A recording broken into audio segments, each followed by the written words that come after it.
So welcome everyone to Barriers and Solutions for the Rural LGBTQ2+ community. So this evening, what we're going to talk about, we're going to look at Canada's LGBTQ2+ history. We're going to look at what kind of demographic data we have on Canada's LGBTQ2+ population, why LGBTQ folks live where they actually live, why rural versus urban, some different facts and figures, the disadvantages that come with rural communities, and then we're going to look briefly at some possible solutions for supporting LGBTQ folks in rural communities. And we're going to look more into this in the next webinar next week, where we're going to look at not only the importance of pride organizations and pride events, but all LGBTQ representation in rural communities. So Canada's history, one. So, oops, there's a spelling mistake in this one, but it is the We Demand rally that occurred in August of 1971, which was in Ottawa, with a similar protest that occurred in Vancouver. So Canada obviously had LGBTQ folks since Confederation, since colonization of this country, but in 1967 it was the first time that we ever saw any kind of legislation or government change within the LGBTQ space in our history. So that was with Bill C-150, which decriminalized homosexual acts between men over the age of 21. So Pierre Elliott Trudeau, at the time he was the Minister of Justice, has a famous quote that says, "The government has no place in the bedroom of Canadians." So that bill made it legal to be gay. You will notice as we go through a lot of the history, a lot of it refers specifically to homosexuals or gay men, because as we know, this country was created by a bunch of old white men. So women were not thought about. They weren't part of this. So there was never actually laws that said women can't be lesbians. It's just men can't be with men. So again, that was in 1967 was that bill. And a couple of years later, there was the We Demand rally, which again was in Ottawa, with the Solidarity smaller version in Vancouver. So that was the first ever time that there was any kind of protest. And there was a 13-page paper with the We Demand rally, which had 10 specific demands. So those demands had to do with acceptance around workplace, getting rid of specific wording in legislation around homosexuals being disgusting and sinful and illegal. So all of those 10 demands have been met within our history, which is exciting. In 1973, homosexuality was removed from the Diagnostic Statistics Manual, which basically means being gay wasn't considered a mental illness. So again, if you liked a guy before 1973, you were considered ill. A lot of folks in history, if they were caught with another man, would be locked up in a mental institute. 1981, so again, nearly half of you guessed 1981, and the likely is why is because that was the year that there was Operation Soap, which was a campaign by the Toronto Police Force, which raided 4 bathhouses in Toronto. So it was a mass arrest, and there was a huge public outcry around it, leading to mass protests and launching the Canadian LGBTQ movement. So a lot of times we think of this as Canada's Stonewall, as it was really the big event that really launched the social movement in this country. And there were many other bathhouse raids, both before and after Operation Soap occurred, but this one just really kicked things off.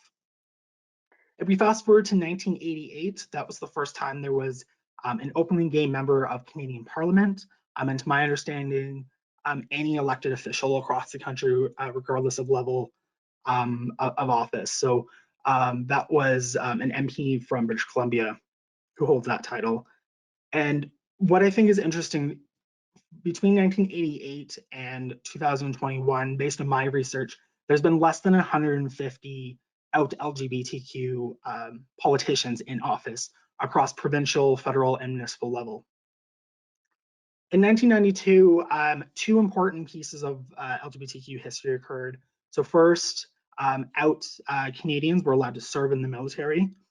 And sexual orientation was added into the Canada Human Rights Act. So sexual orientation became a human rights, or a human right. So in 1995, same-sex couples gained legal adoption rights in Ontario. Since then, the entire country now has that right. If you ever look into more of Canadian history, Ontario has always been a leader within this space in things like legal adoption and housing, and same-sex marriage. All of those, Ontario has always been at the forefront of not only in the country but the world. And then in 1995, sexual orientation was also included in the Canadian Charter of Rights and Freedoms.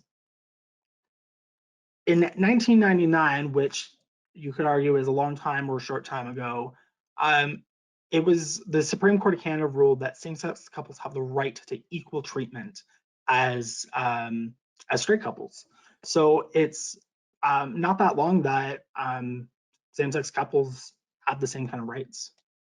In 2002, Canada extended immigration rights to same-sex partners. So prior to that, a straight couple had certain benefits around immigration. So if one of the spouses was in Canada and had permanent residency, their spouse who did not have permanent residency had some certain rights and was able to advance within the immigration system quicker. And that wasn't equal for same-sex partners in 2002. In 2005, Bill C-38, so the Same-Sex Marriage Act of Canada came into law, and 2 years prior, Ontario again being the leader, that happened. 2013, Kathleen Wynne, most of us or all of us probably know that name.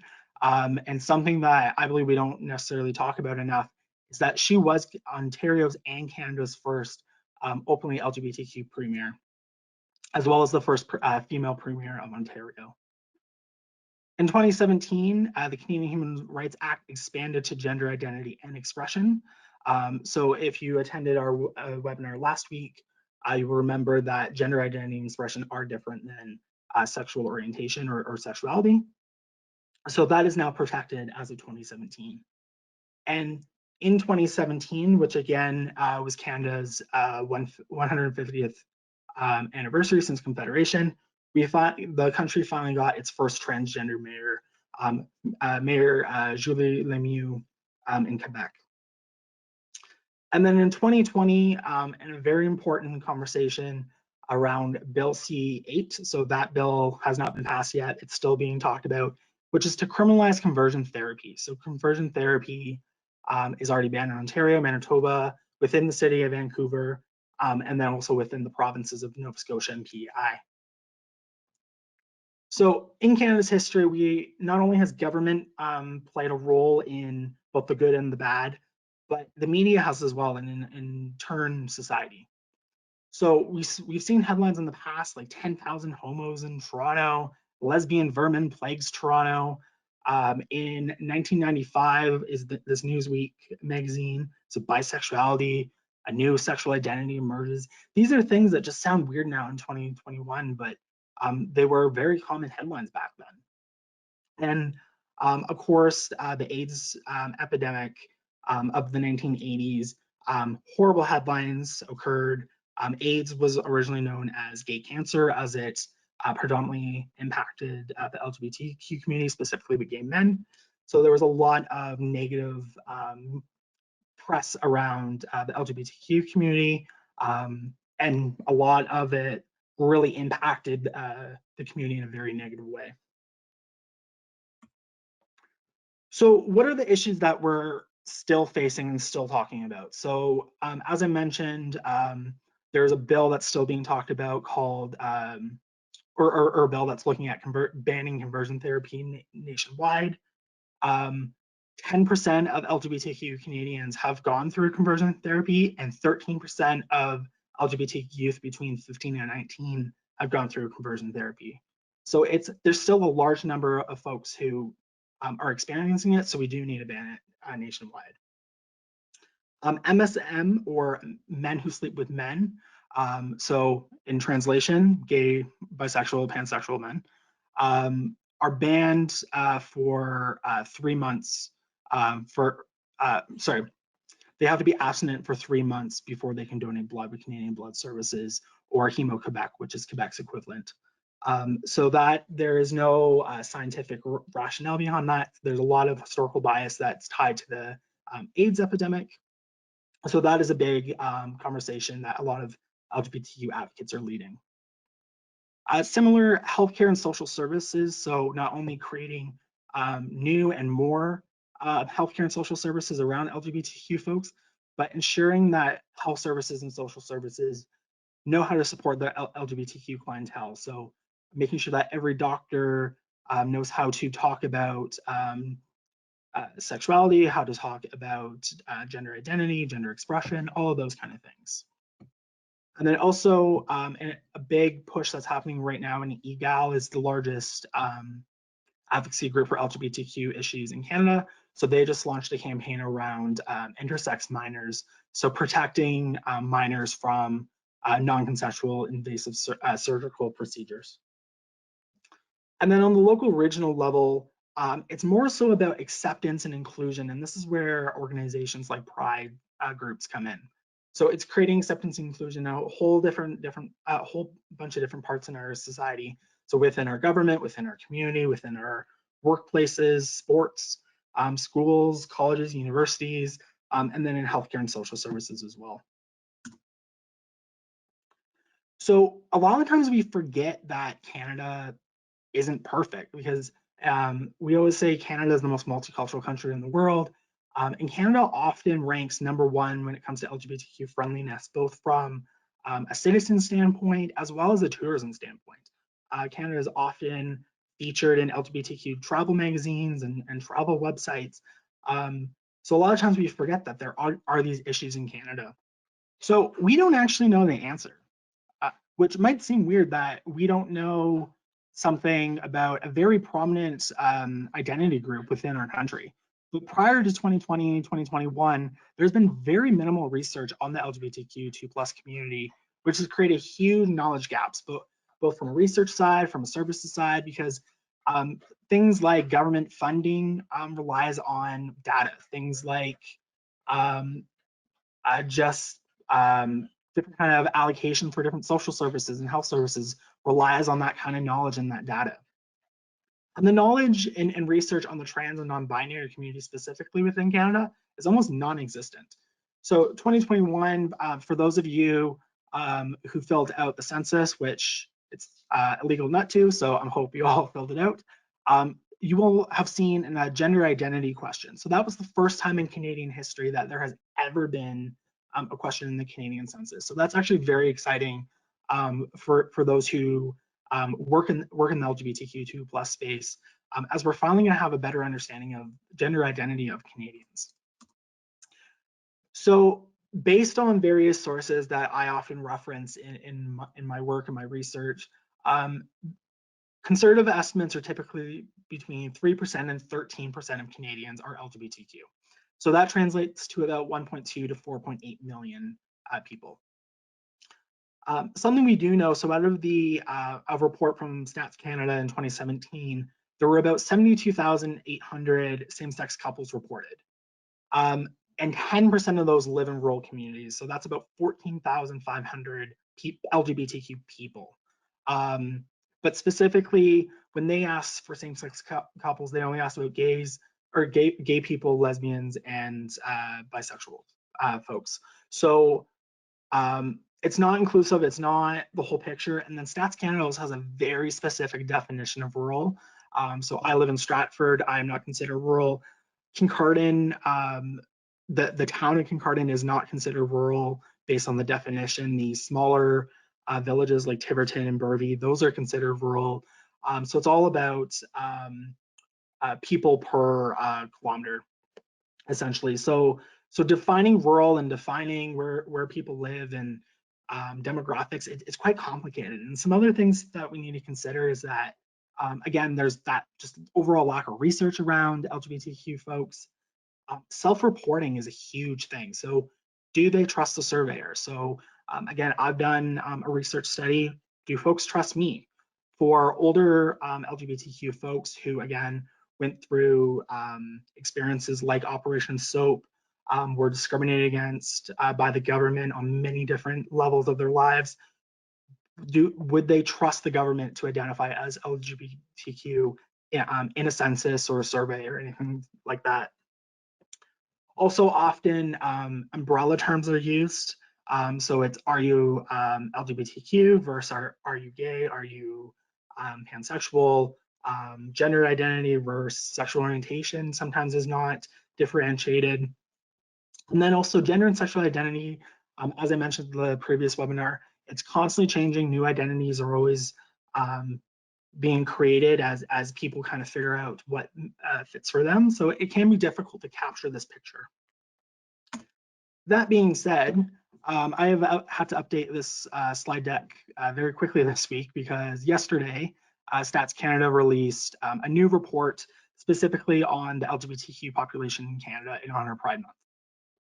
So they state that there are now 1 million Canadians who are LGBTQ in Canada, which is about 2.63% of Canadians. I think this number is low, and again, for those factors like self-reporting and whatnot. But in their report, they state that 30% of LGBTQ Canadians are 15 to 24, which is a large proportion considering 14% of the overall population is within the age range. And only 7% of LGBTQ folks are 65 or older, yet they make up to over 20% of the total population. So it's not a perfect report. Some of the various data sources are anywhere from 2003 to 2017. So again, when you think about the acceptance and the willingness to identify, or even the terminology from 2003 to 2017, there's going to be some discrepancies in that reporting. So it's not a perfect report, but it's still great to see that Stats Canada is working in this space. Another huge piece that has happened is the LGBTQ Action Plan survey. So this is a survey that was open from November until February of this past year. And more than 25,000 LGBTQ Canadians filled it out, which is amazing. So there was questions around safety, health, housing, homelessness, employment, discrimination, as well as questions around sexual orientation, gender expression, and gender identity. So the government of Canada has released some early findings of that. I've been reading through it earlier today to update this PowerPoint a bit. But it is exciting. So again, historically, there has been very minimal work, and we're just starting to see some research in this space. So why do LGBTQ folks live where they live? So for those of you who've lived in both the rural and the urban settings, you'll know a lot of these. So urban spaces are known for better healthcare, better social services, better just things often happen in urban cities. There's more jobs and career options. A lot of folks will choose rural communities for families and friends may be there, or maybe it's just closer to families and friends. It's a quiet life, it's closer to nature, cheaper cost of living, and a strong sense of community. Every small town I've ever been in, there's always that sense of community. And then specifically for LGBTQ folks, why a lot of times they choose the urban communities, and I can say this for myself because I was one of those gay people who lived in both Toronto and Ottawa as I had a lot of these thoughts. So there is an LGBTQ community and a population within those urban cities. So there's like-minded people that I can reach out to and find. Traditionally, cities are thought of to being more open-minded when it comes to multiculturalism, to diversity, to sexual identity, to gender identity. So it's that belief that it's a safe space.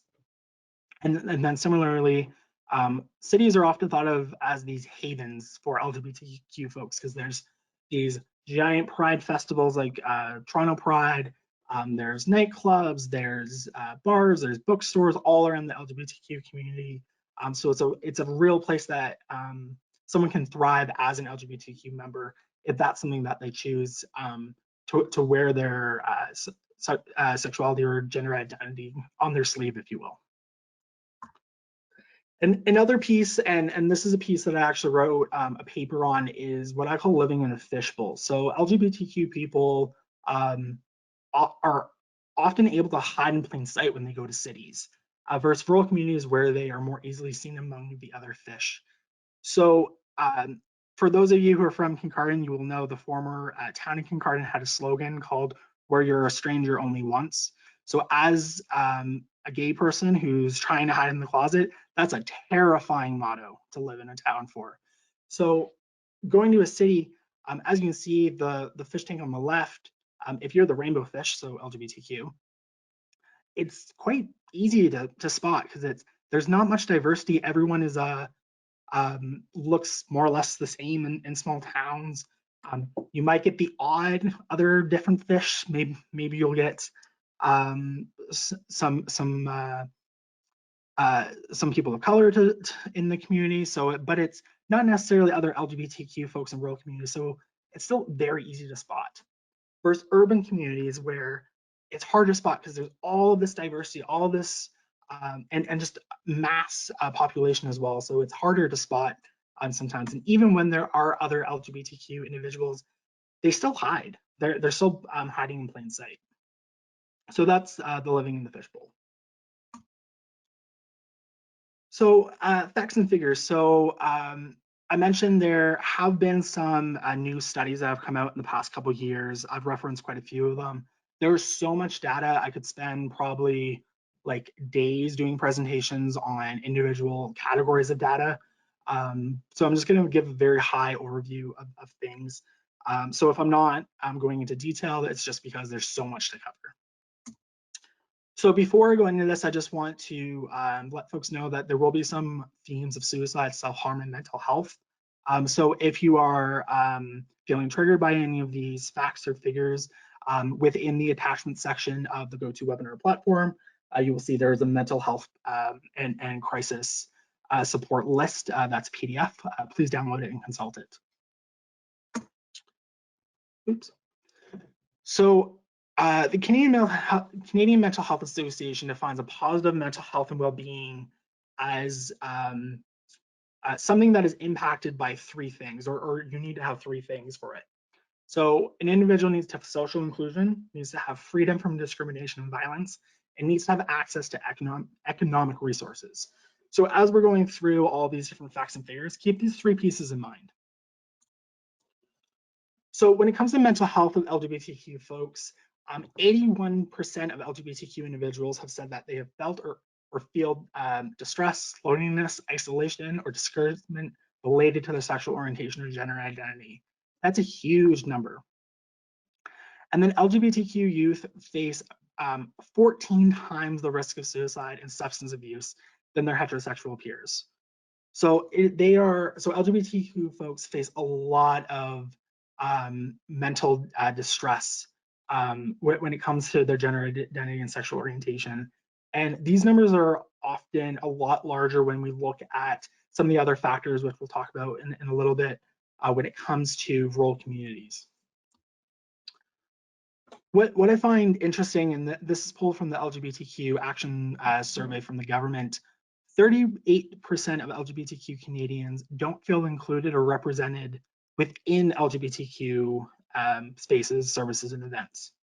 So we'll talk about this next week when we're talking about the importance of pride and LGBTQ representation.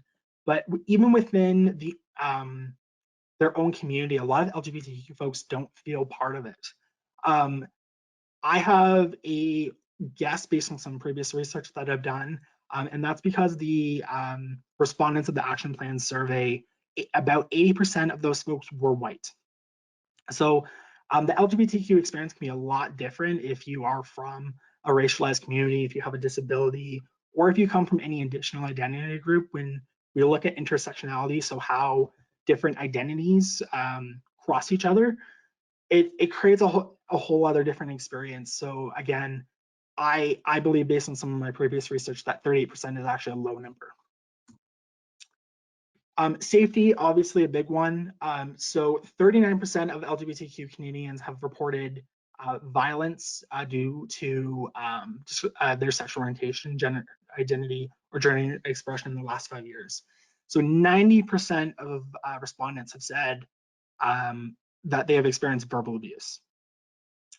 51% online, and then 47% psychological violence, 17% physical violence, 13% sexual violence, 9% property damage, and 5% other. If we were to dissect this, and again, we don't have time to dissect all the different groups, but the trans population and the non-binary population are way higher than all of this. So about 46% of trans folks have experienced physical violence of some form just because they are trans. Employment, so we often think, oh, in Canada, it's against the Charter of Human Rights to discriminate in employment based on sexual orientation and gender identity. However, it can be hard to prove that, especially in an interview process. So based on the LGBTQ Action Plan survey, trans Canadians were most likely to say that they were denied employment due to their gender identity. So we look at sexual orientation, it's more or less within the same kind of grouping until we get down to Two-Spirit. So again, as a reminder for folks, so Two-Spirit is an Indigenous specific identity. So part of that is racism on top of homophobia and transphobia. And then gender identity on the right, when we look at this, again, for trans folks, it's proportionally a lot higher than cisgendered individuals when it comes to being denied employment based on their gender identity. So similarly in the workplace, so once you have the job, do you experience harassment within the workplace based on your sexual orientation or your gender identity? So you'll notice a common theme here: Two-Spirit and trans Canadians experience harassment at a lot higher level. So on sexual orientation, again, Two-Spirit is the highest, being 42% have experienced harassment in the past 5 years based on their sexual orientation.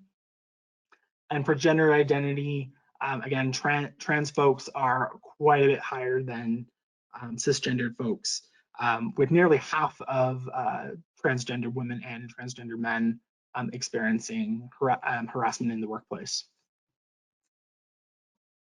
Housing is a big piece as well. So 40% of homeless youth are LGBTQ, which is a huge proportion of this of homeless youth. So again, if we use some of the estimates that we're looking at, so we use the Government of Canada's 2% of the population is LGBTQ, then if it's an equal proportion, then about 2% of homeless youth should be LGBTQ, but it's 40%, so it's a lot higher. And then when it comes to housing, so similar to finding employment, you would think that you were protected under certain laws and legislation.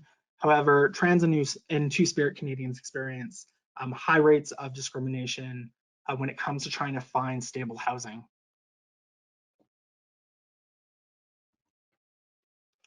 Moving from hate, these are stats. Again, I included this in a research report that I did for school, and these are stats that really upset me because it's actually moving because of hate. So it's actually leaving your home. So 37% of LGBT Canadians have moved due to their sexual orientation or gender identity, and 15% have completely moved geographic regions. So 37%, maybe you're just moving across town or just nearby, versus 15% are completely moving. They're going from Kincardine to Toronto. They're going from Sudbury to Ottawa. It's completely moving, and it's all just because of their gender identity and sexual orientation. It's also important to note that the largest proportion of LGBTQ individuals who do move because of the hate are from small and rural towns. So that is something that everyone in this webinar, I think, can kind of think of as all of the LGBTQ folks we may know who have moved off to the city. And we might not know the rationale, but when we think of it, maybe there's some hate behind why they actually moved. So you're probably thinking, oh my gosh, that's so much negative news. So here's some good news to end the stats piece. So the Privy Council of Canada conducted a survey last year. So 91.8% said that they would be comfortable if a next door neighbor was gay, lesbian, or bisexual, and 87.6% would be comfortable if a neighbor was a transgender person. So obviously those are not 100% numbers, and those numbers, you can easily say one thing on a survey and act a different way. But those numbers are promising because it is a significant numbers that say there is hope.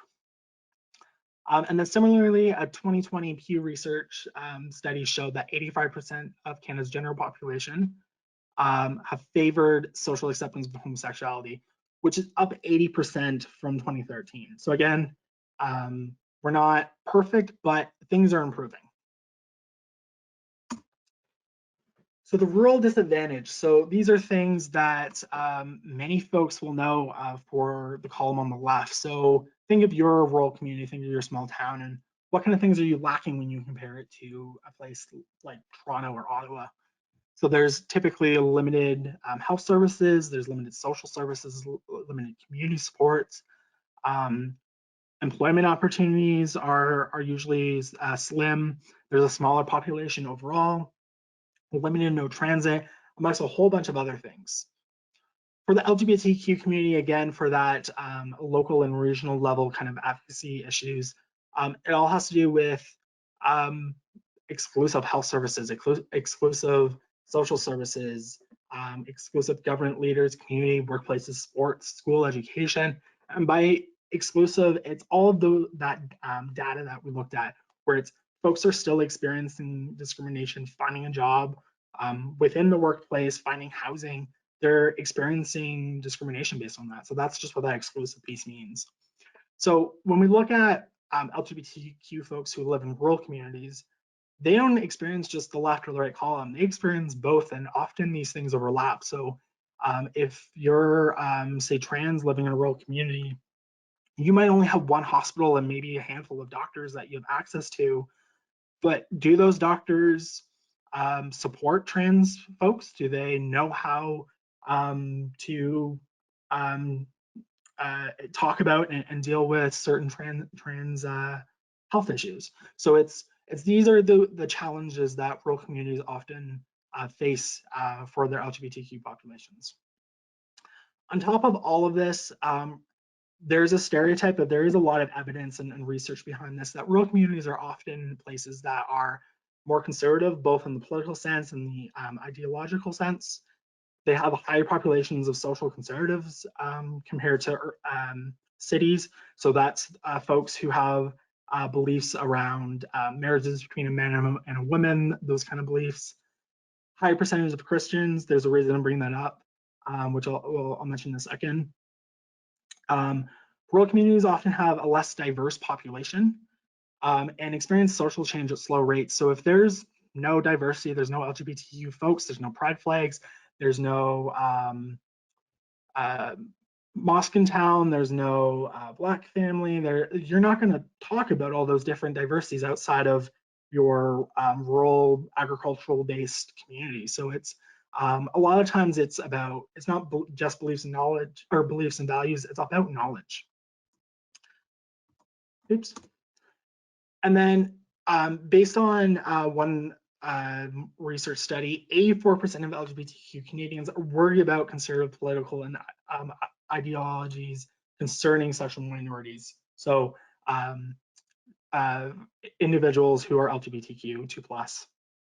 So we'll be talking about this next week, but I also found a similar data set when I was looking at the importance of pride in rural communities. Conservative views are a huge concern for the LGBTQ community, regardless of the acceptance within those groups. It's a concern for folks. I'm going to go over some ways that you can support the ways you can support the LGBTQ2+ community in your rural town, and specifically how you can be an ally. So a lot of times when we think of supporting the LGBTQ community and being an ally, we think of, oh, Pride Month is June. That's all I have to do. But my ask for all of you is do things 12 months of the year. So all 12 months of the year, you should do 4 things. Number 1, educate yourself. So educate yourselves on LGBTQ2 plus issues, educate yourself on real issues, educate yourself on um, the things that LGBTQ folks face in rural communities. As silly as this sounds, Google is a great tool for folks. There's so many videos, so many reports, so many studies, so many toolkits out there on how to be an ally. And anyone who has been attending these webinars, you're taking the step of educating yourself. So kudos to you.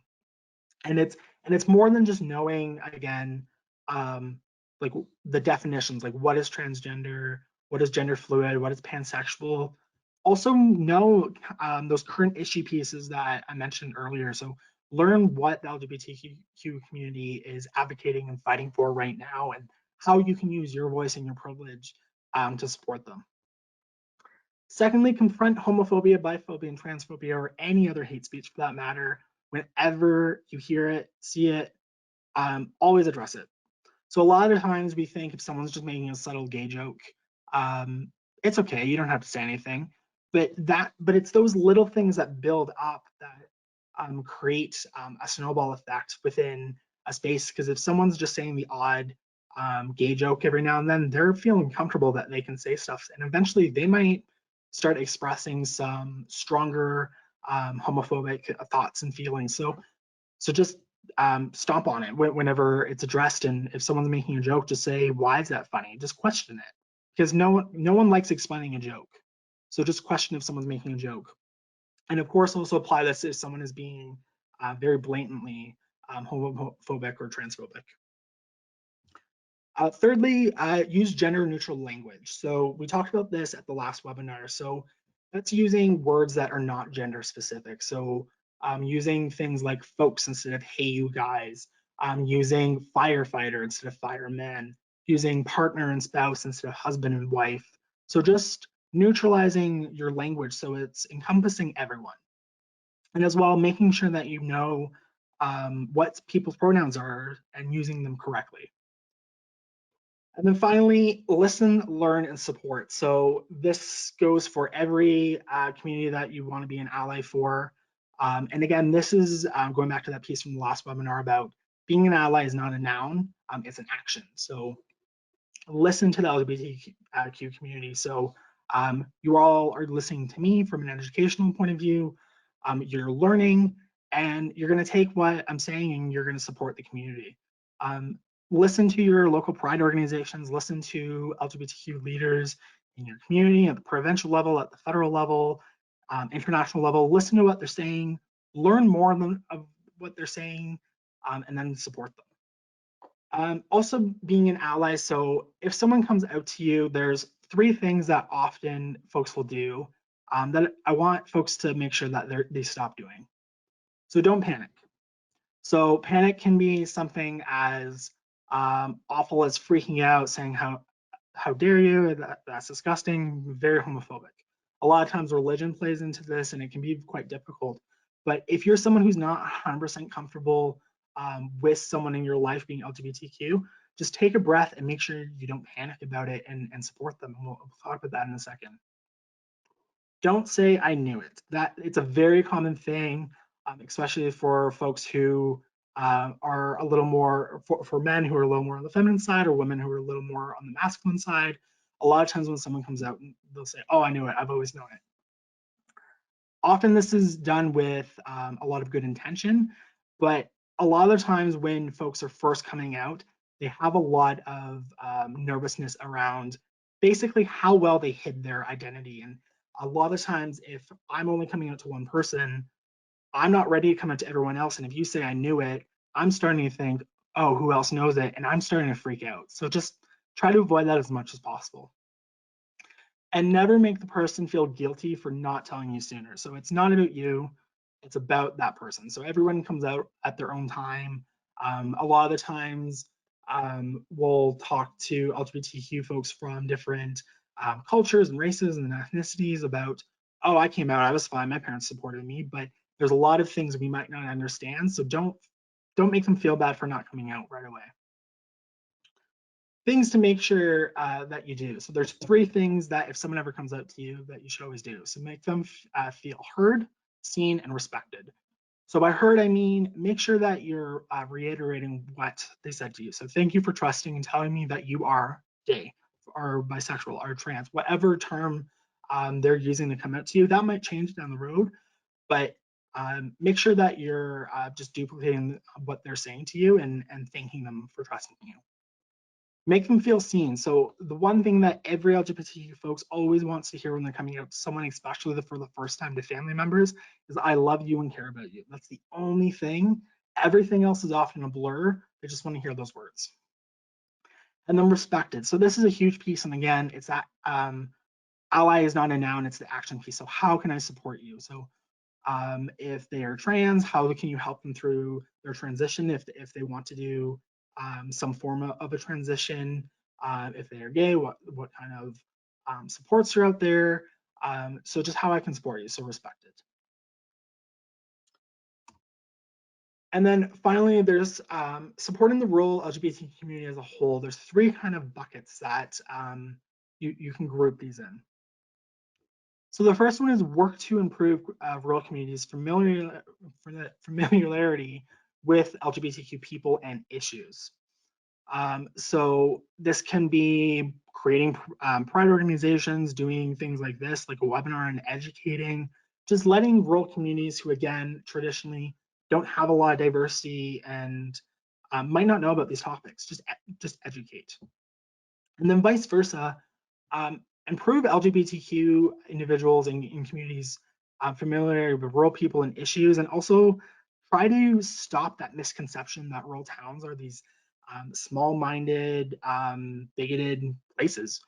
I'm from a small town. I still live in what I consider a small town, being Stratford, and I know that not to be true. Obviously, there's exceptions to individuals, but make sure that that's not a thing. So if you are from like a tourism organization or a business and you're doing like social ads or magazine ads or anything where you are using photos of people, try to throw in throw in a same-sex couple, throw in someone who is non-binary or androgynous. Just change it up so it's when folks are from the city, LGBT folks are in the city and they're trying to look for rural towns that maybe they want to visit or move to, they can see themselves in there.